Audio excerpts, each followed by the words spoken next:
Man, I was thinking of the whole entire concept of time and aging, and it's just like they always keep telling us. You remember how they would say that life is just basically no, it's the circle of life. That's what I'm thinking. Sorry about that, man. You know how I said it's the circle of life, and if you stop and think about it, the elderly are basically like the babies, but they're bigger and they know more and they can teach you if they're still cognitively there, and they even stop walking for a time period or they start walking back again. But like, if you stop and think about it, there's so many parallels between a baby and your grandparent or your great grandparent. It's just fucking ridiculous. But most of us don't have the time and patience for the grandparents like we would for the baby, because the baby is essentially cute and all they're learning, and we're taught to at least have patience, or told to have patience, not necessarily taught. Like, what the fuck is something that's told if it's not given the time and interaction to be taught? So it's just like, you told me to be patient, but I don't know what the fuck being patient means, ladies and gentlemen. But okay. So it's just like, I finally now understand what they mean by the circle of life. And it's just like, what is time though? 12, 15, 20, 22. What's the difference between a child and an adult? Sex, drugs, and politics, even though I didn't put that in.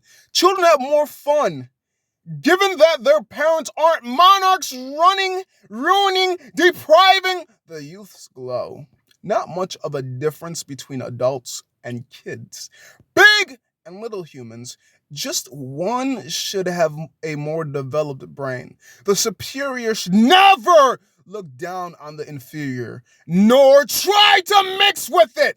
As in, don't try to fuck your kids, you dumbasses.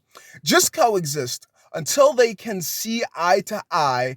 What's the difference between a child and an adult?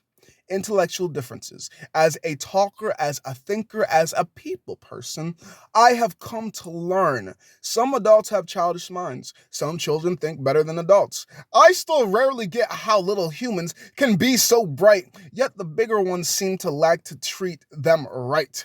The soul is old, the body is young. The body is old, the soul is young. If only everyone knew how to treat their kids right. If only we knew that being an adult and thinking like an adult really meant. People don't realize it's all deeper than skin deep. I talk to bodies and souls alike. I know adults when I see one, and I know kids when I see one. The fact that you don't look like what we define them to be, I know. Your old soul loves to speak to me. Your young soul loves to listen to me. Your body is unaware it is separate from your soul. This I know. What's the difference? It's all about your soul. You may not notice, but I will know. E.